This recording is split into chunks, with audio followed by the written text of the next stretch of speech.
right, welcome back to another edition of Knicks Morning Koffee. All right, so Joey, it's official now. Knicks training camp has officially begun.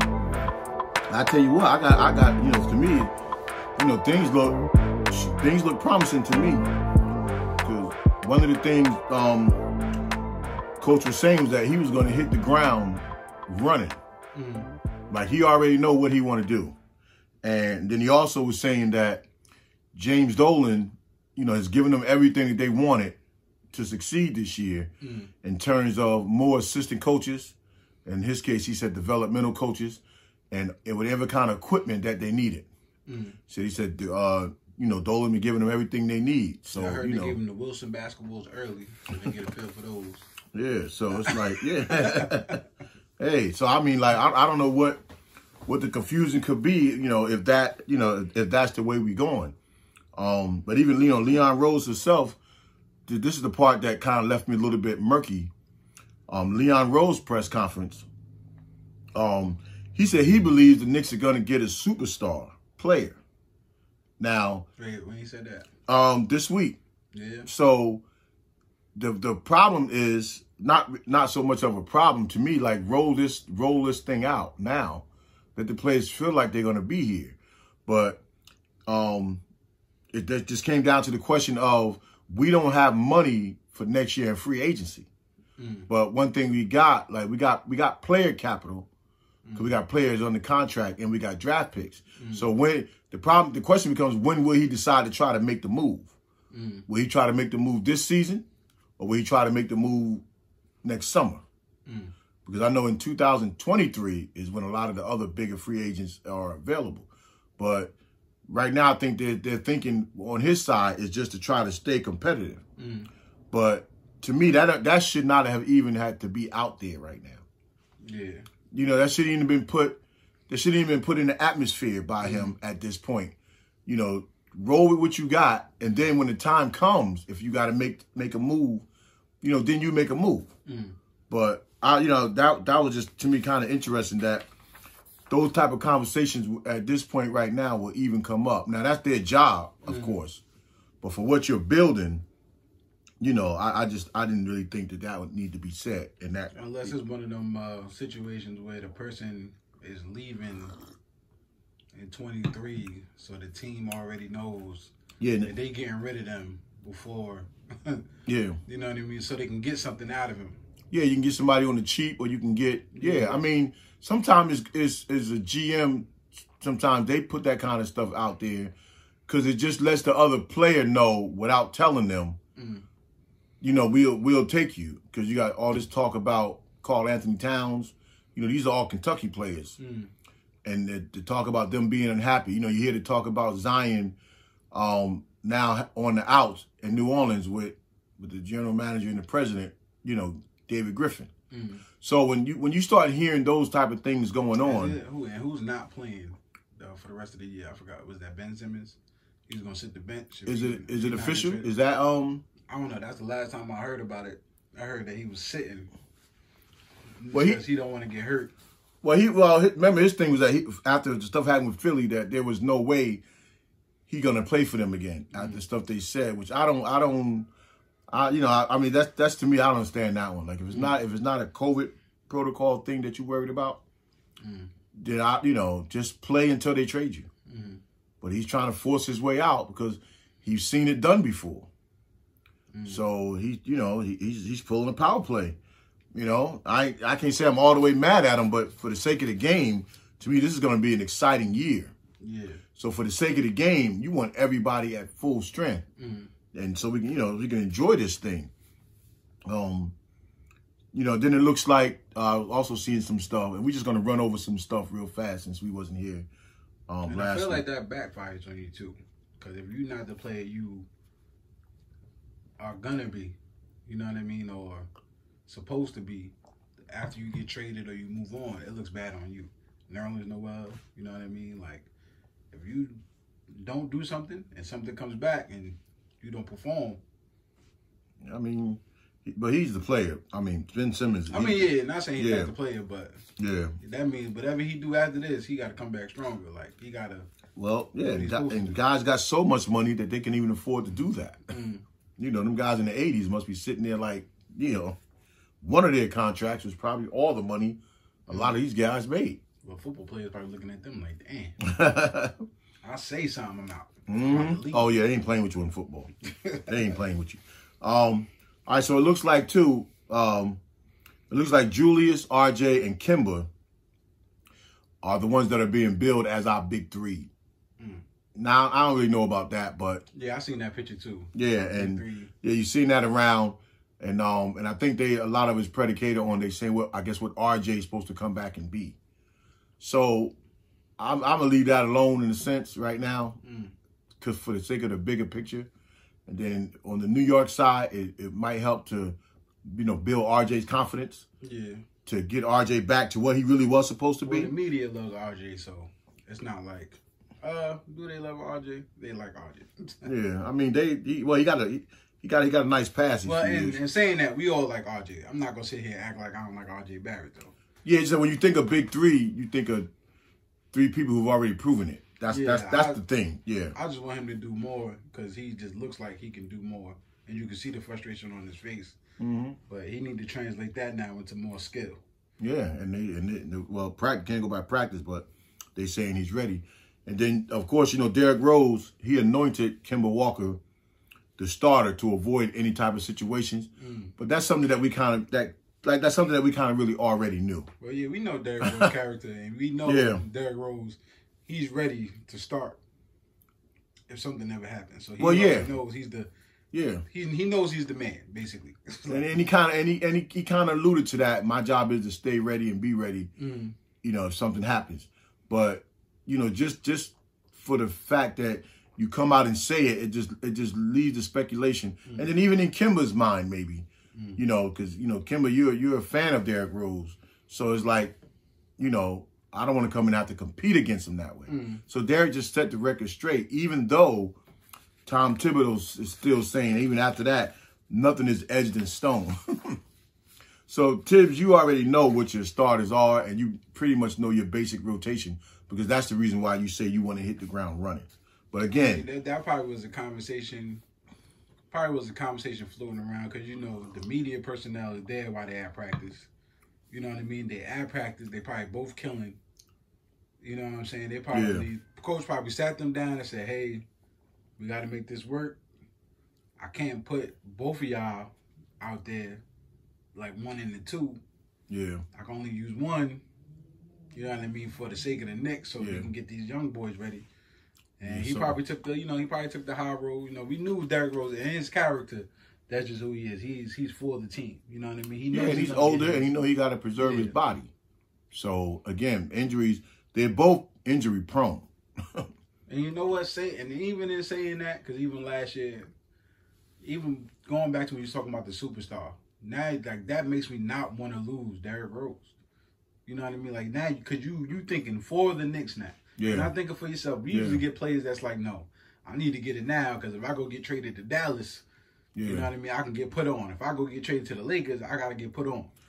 So we usually got players like that. Like Knicks is a stepping stone. He's almost looking like he's home right now. Well, remember, it was talk of the Bulls bringing him back too, remember, this summer. But I think a lot of that has to do with the relationship with Leon Rose and World Wide West. Because remember when he came to us last year, he said, you know, this is familiar. You know, this is family. And those are who the people he was talking about. He's talking about them guys that groomed him, been there with him. You know, West been around people since they was kids. All the way through college. You know, a lot of them did one and done. But that's what he mean by, so he's comfortable with the Knicks. He's comfortable with the people in management. You know, somebody in management, even if somebody else don't want you, there's somebody that got your back. Even if something bad comes up, you know that World Wide West is going to have your back. And he's going to speak up for you when you're not around. So that just makes people feel good in that sense. And the Knicks fans speak up for him too, because for somebody that has bad knees or bad legs, he sure did put on since he got here. Yeah, he saved our season. I mean, let's be realistic. He saved our season. We were starting to roll a little bit before he got here, but when he came, he just solidified so much for us as a team. Like, he gave our team a purpose. So somebody need to tell the Knicks a big 3 plus 1 then or something. Well, that's why we shouldn't even roll out a big 3 right now. We should just let it, let it go and then see what happens. Now this is something that concerned me a little bit.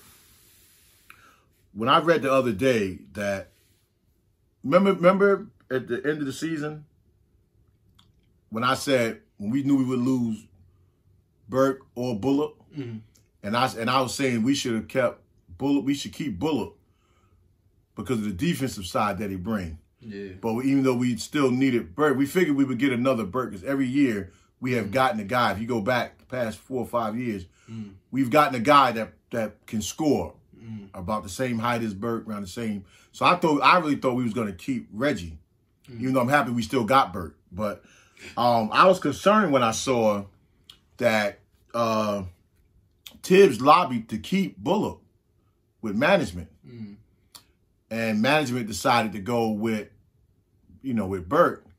Now, was that totally against Tibbs' will? Because I know what Tibbs' thinking was. Bullock brings the defense, even though people still score, but he know all the nuances and he bring that defensive effort and sets the defensive tone. And then we also knew that we needed scoring. That's the route that management decided to go.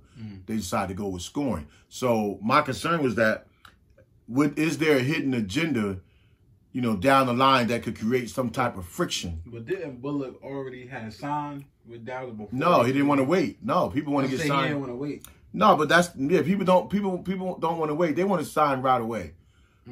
When free agency starts, to value people, and Bullock brings a skill. He brings a 3-and-D skill.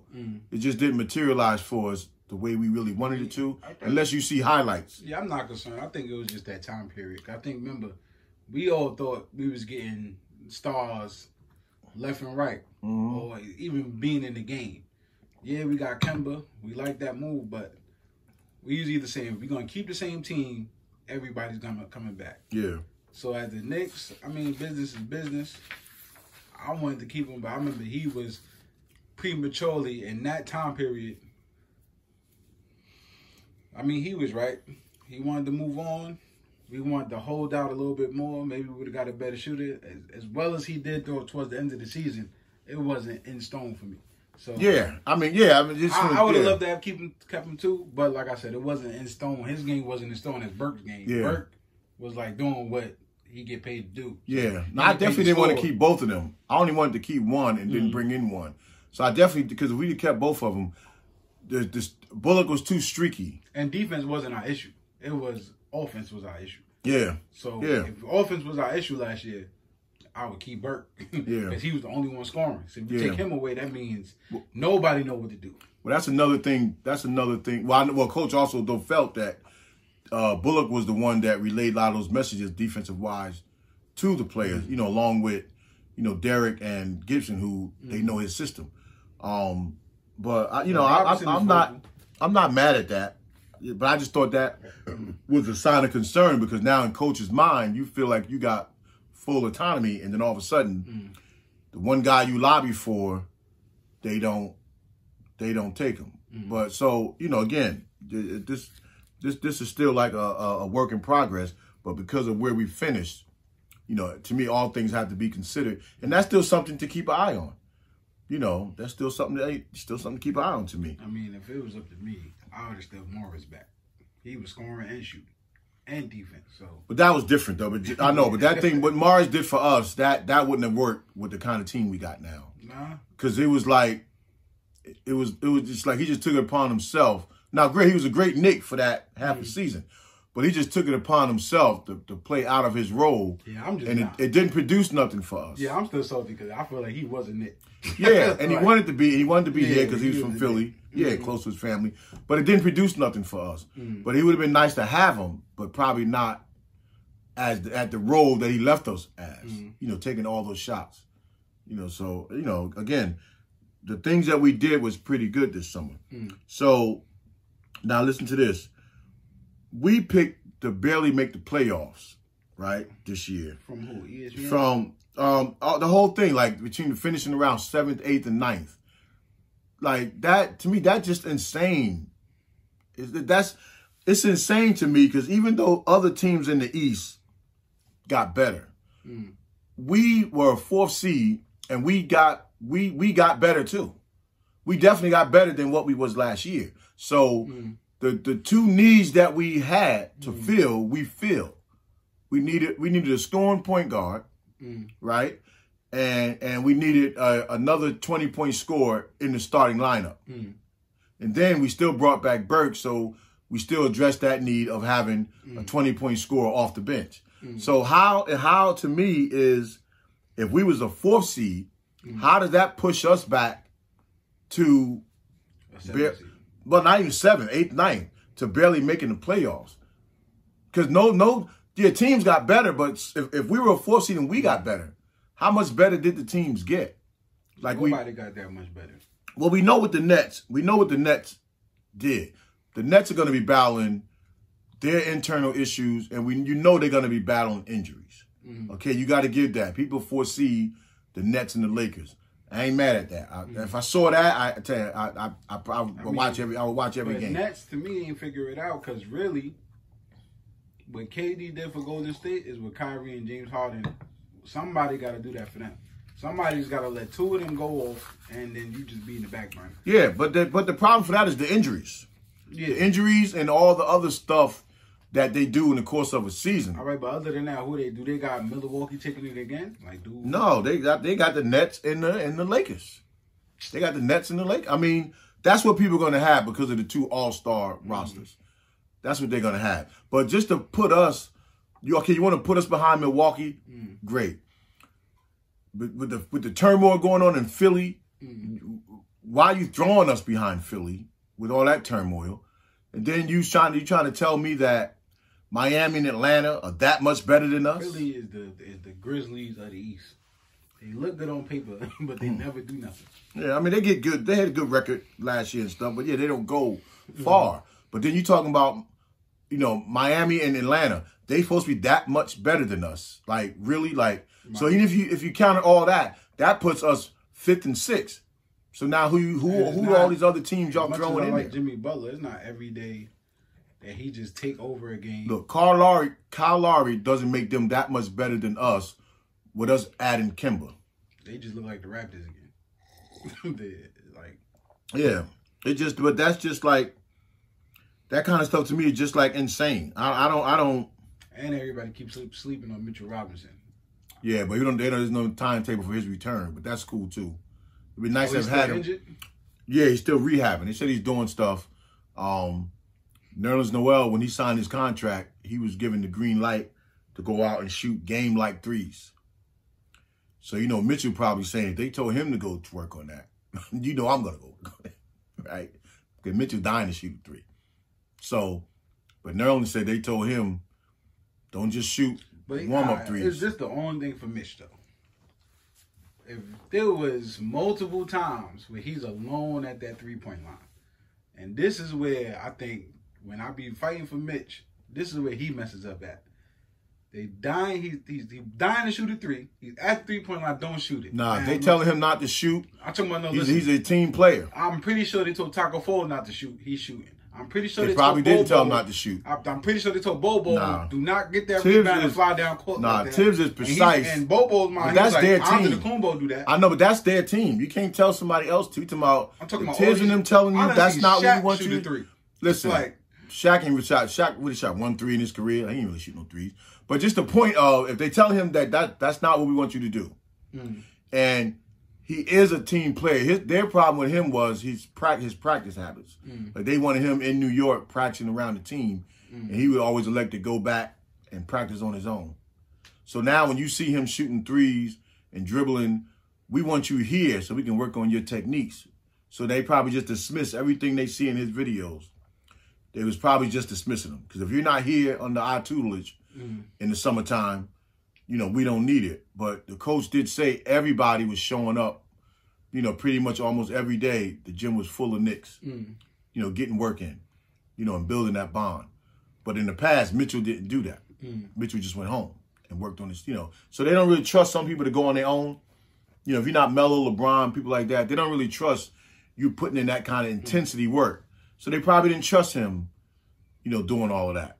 And him being young, you just listening. But I mean, again, if you're going to give it to Nerlens, then I don't know what more you got to see. Just let him try something. But again, he's hurting preseason where you can't even experiment with that. So, okay, this is somebody. Well, so that means Jericho coming. Yeah, he gonna get his time. Gibson beginning of the season, he'll probably get his time up there. Well, he got to. He's a two-way contract. You got to spend so much time up there.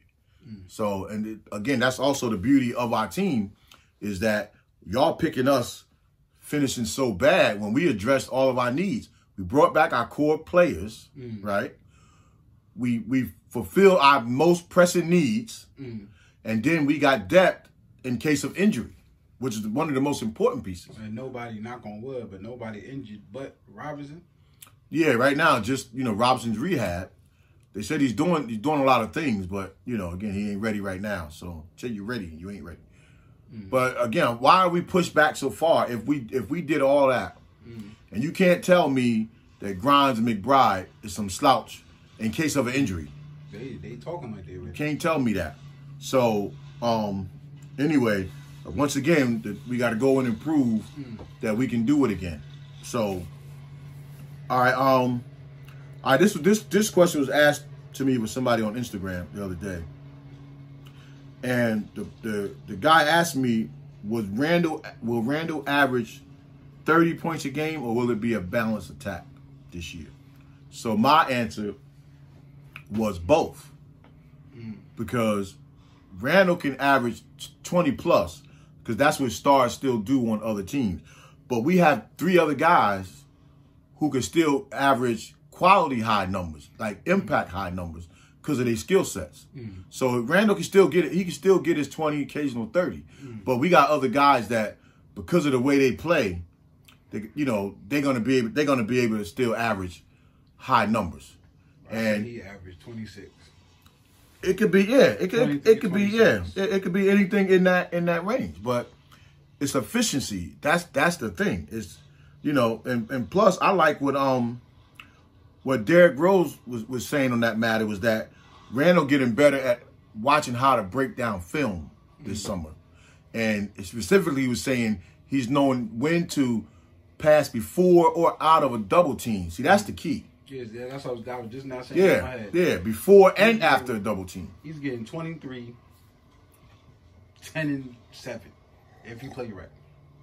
If he play right, he's getting 23, 10 rebounds, at least 7 assists. 7 assists? Oh, well, the assist should come. Yeah. Yeah, okay, I can buy that. If he's smart, he getting 23, 10, and 10. Because you got Kemba out there, you got Fournier out there, you got... If you get double team, triple team, you got somebody to kick it to. Everywhere you turn. Then you drop it 30. Everywhere you turn. And see, one thing Derrick was saying in his press conference was that it's like part of his job to remind Randall of those type of things.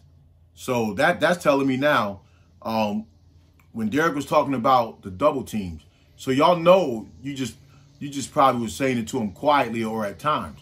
But now you're comfortable with Randall, where you could actually get it. And I wouldn't be surprised if Randall didn't pick his brain a little bit this summer. But now you're comfortable to be able to get in there with Randall. You missed that double team because he was saying that Randall's thing now, his next step to progress is making the in-game adjustments and not have to go back. Now, listen, I thought that was interesting. Not have to wait till you lose to go back to see what you could have done. See, that's the sign of a leader. When Derrick to go out and say that. And then he was saying we didn't run enough to get easy buckets. But now saying that, the dude, what's his name, Kenny Payne, I thought he was doing that on the bench. I mean, saying like, yo, you not. I thought when I seen him lean over talking to these players, more so the younger guys. I know Randall young, but more so the rookies. I thought he was telling them when he's like pointing to his head and telling them like you got to think or you got to do this. I thought he was telling them like, yo, you not passing out a double team. You not doing this. I thought he was telling them what you're not doing. Yeah, he probably was telling him that, but he also was probably more working on his regular game. Because we saw the improvement of Randall's regular game. And I'm not saying they didn't have those conversations. But we know that they probably had the in-game conversations of, keeping yourself square, keeping your body, in position to do certain things. But coming from a guy like Derek, who's soft-spoken, that can see in the game, that to me can do wonders. That type of leadership, if Derek accepts that challenge, and it sounds like he did or will, that type of leadership is going to be invaluable, not just the players, but to the coach. Because now you're comfortable. Because he also said when he came in, he didn't want to step on nobody's toes. Wait, who said that? Derrick Rose. When he came in last year. So I got more out of Derrick's thing than I did. Because I think Derrick believes they can win. And see, if a guy like that believes you can win, like you said, now he's buying into the Knicks. I don't think he's buying. I think he already have brought into the Knicks because he likes the people. Yeah. He likes the team. Yeah. He likes the coaching staff. You know what I mean? So because he knows when we got a team where he was giving me hope all year long when they interview him, even like certain moments on how he feels on the players. When I think it was it Mitch that went out when he got hurt? Yeah. He was like, oh man, I didn't even know. So I thought somebody told you. Yeah, that was yeah, I remember that. Yeah. I said it's the genuineness of Derrick Rose made me feel like, all right. Yeah, we talked about that last year. Yeah. No, that's encouraging. That's like he's actually one with the players. Yeah. Well, that kind of stuff is encouraging. And the fact that everybody's kind of going to him, that tells me that him and even Gibson are leaders if they even know it or not. Yeah. Oh, ain't no doubt about that. Yeah, ain't no doubt about that. Even if they know it or not, because they whatever they say, it's like what we understand now. Yeah. We don't understand nothing from Coach. We don't understand nothing from when Derrick Rose and they repeat it. Then we like, oh, okay, that's what's going on. Yeah. Even the way Kimber was talking about Derrick, even like this night, it's just a nice feeling, And I tell you, I'm excited. I told you next Tuesday, the first preseason game, I'm gonna be there. So I'm just it's just so much I'm gonna be looking at. I'm gonna try to enjoy the game, but me, I'm gonna be looking at player movement, how they get around the court, things like that. But when they play in Indiana, so that's like a good preseason scrimmage. All right, so we were back some. That's my day. All right, I bring you back some video. Okay, Randall had a low ranking on ESPN, top 100 players, right? Now it's like, okay, who cares? But he was behind people that we know he has proven to be better than. But so that got to tell Randall something right there, because that's just a pure sign of disrespect. Yeah, because you don't take an all-star, a current all-star, and then a second team All-NBA. Like you don't get on them teams because there's so many people that don't even make the third team that could make it. So you don't get on second team All-NBA, and then you're rated that low in the top 100. I stopped listening to them when they had like Melo at like. Oh, when he had him he wasn't even in the top 50. Yeah, he was 2 years ago. He was like 60 something. And Larry Marketing was I was just like, I mean, I don't even necessarily care about that, but like, is it because he flamed out in the playoffs, or because like what make you not? Now maybe if you go name 50 players or wherever Randall, the low number that he was at, maybe you could name. But when I started seeing Jason Tatum and people like that, all those people, they're not better than Randall. And no shade to Jason. Jason Tatum is a good player. We know that.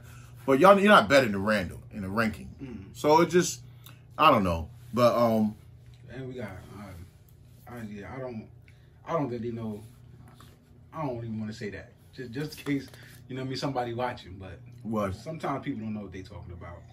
They just see like the numbers real fast, and they like this player, and they just throwing the players they like. Yeah. In them rankings. Yeah. They not coming to a solid decision. Yeah. It at least should be a vote on why. Well, that analytics, that analytics stuff, it's necessary, because Pat Riley was using that way back when.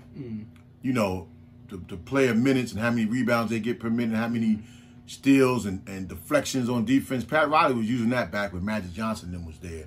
So those things have been around. It just now, and you know, the one thing I did agree with Stephen A. with, he was talking about, I don't know if that was a basketball team or a football team. Somebody lost in the championship. But he was talking about the analytics guys went to the owner, the team that lost, and said, look, according to these numbers, we really won. Now, that don't make no sense to me. If you lost a championship game, I don't want somebody coming up to me with a paper of the analytics talking about, based on these numbers right here, we really won that series. You got to be out your mind. You got to be out your mind. And that's just how bad it's gotten with those analytics. I think they need to take away analytics and go back to tendencies, right? Something more you can watch on film. On film, they're not watching analytics. They watching your tendencies. Yeah. They watching what you do on the court. They watching your emotion.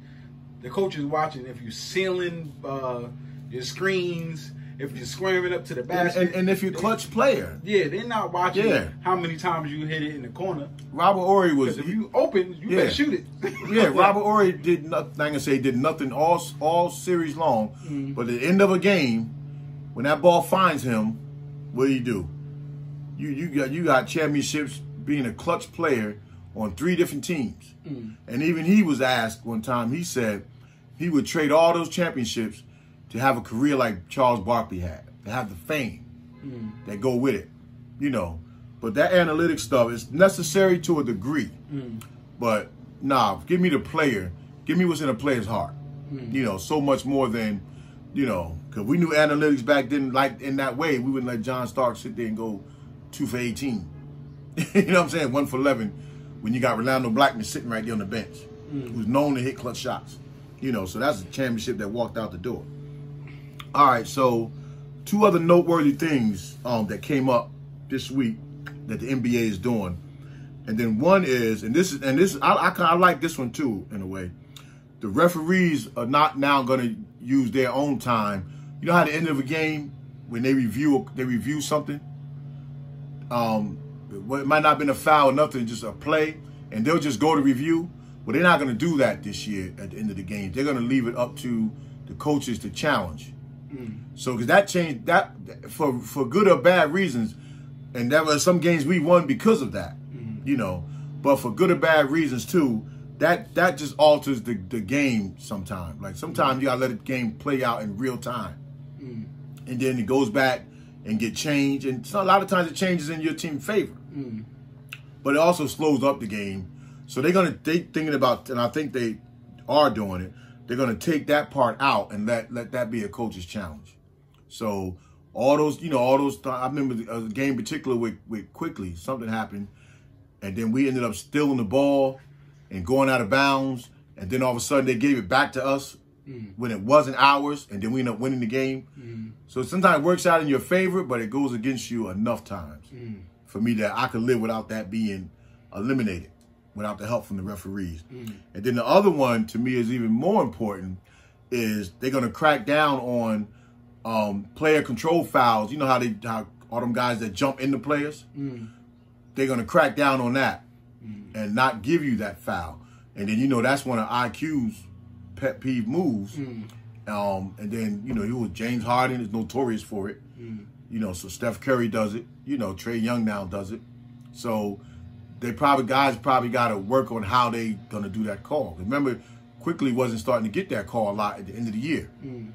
But I think in his case too, James Harden, remember, he sticks his leg out, so they run into his leg. But they get under you though. When they get you in the air, they get under you when you're coming down. They just jump right into you. It's like me, I break somebody's shoulder. You keep trying to pull that move, all the time. Where it used to be, you get somebody in the air so you can get you a clean look at the basket. Now they just want to get the foul, and they want to feel like they're tricking somebody.